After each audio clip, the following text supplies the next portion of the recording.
بسم اللہ الرحمن الرحیم۔ غیر محرم سے مصافحہ کرنا قطعاً حرام ہے۔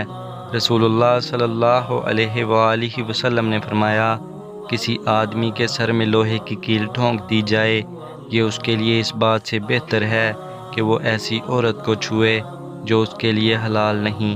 السلسلۃ الصحیحہ حدیث نمبر 1657۔ بائی بائی بن کر رہو۔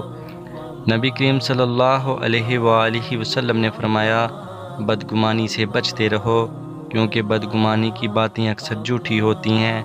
لوگوں کے عیوب تلاش کرنے کے پیچھے نہ پڑو، آپس میں حسد نہ کرو، کسی کی پیٹھ پیچھے برائی نہ کرو، بغض نہ رکھو، بلکہ سب اللہ کے بندے آپس میں بائی بائی بن کر رہو۔